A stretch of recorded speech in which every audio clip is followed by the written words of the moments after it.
Well, hey Gundam Maniacs, welcome to another episode of Gundam Explained.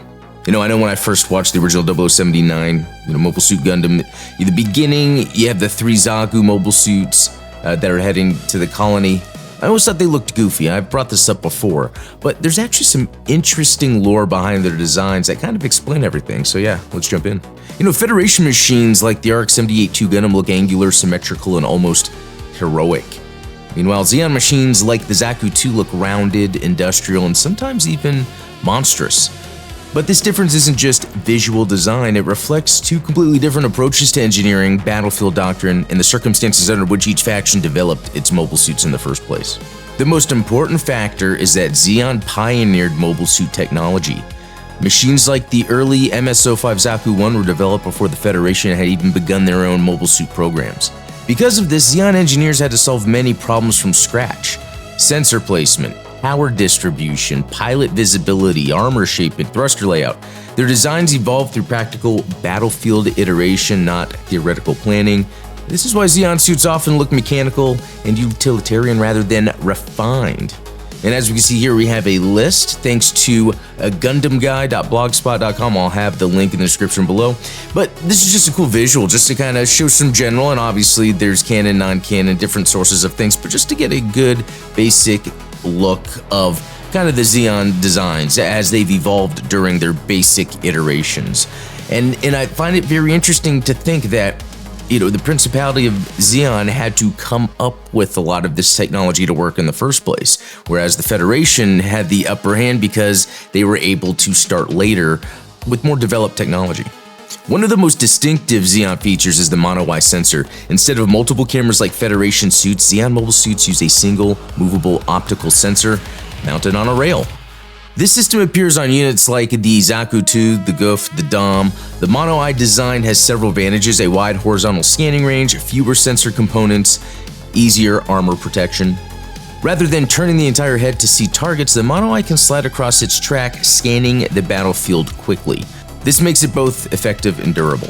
Zeon mobile suits also featured mostly rounded armor shapes, which contrast sharply with the Federation's blocky mechanical forms. The design choice had several practical reasons. So for armor deflection, curved surfaces can deflect certain ballistics impacts more effectively than flat plates. Zeon often had large internal propellant tanks and reactors in their suits, which naturally fit better within rounded hulls.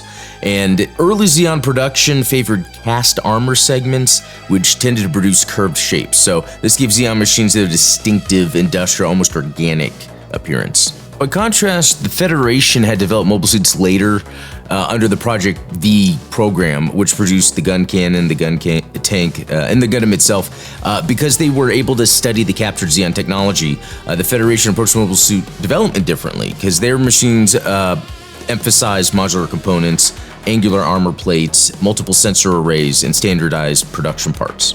The visual difference between Zeon and Federation machines also reflects their battlefield strategies. Zeon favored elite mobile suit units where skilled pilots operated powerful machines. This encouraged designs that emphasized maneuverability, specialized variants, experimental weapon systems. The Federation, on the other hand, focused on large-scale industrial production, so their suits were designed to be easier to manufacture, maintain, interchangeable across units. And as the Universal Century progresses, the distinction between Zeon and Federation design languages begins to fade, because by the time of Zeta Gundam, many machines combine features from both factions. Examples include the Yakushiki, the Zeta Gundam itself, but my favorite, the Hyzak. The Hyzak just really looks like a Zaku, but the Federation made it. It still has the vents on it and everything. It's a pretty cool look. So the reason Zeon mobile suits look so different isn't really just artistic style, although that's really a big part of it, but in universe, it's the result of Zeon investing in mobile suits first, different sensor technologies, different manufacturing methods, and different battlefield doctrines. So I'm curious, let me know what you think. Do you think the classic design of a mobile suit as started by Zeon is kind of the standard approach? Do you think over time Federation refined and made mobile suits better, or is it just because of the politics that it really seemed that way? We still see Zeon designs up even through Hathaway with the Messer. That's supposed to be the anti sort of Federation mobile suit, and it does have more of the curved look to it, so I find that interesting. Anyway, let me know what you think below. Shout out to other supporters that make this possible. If that's something you're into, check the links in the description below. And we have a link to the Discord. We have a lot of fun there, and I think that's it. So yeah, until next time, have a good one.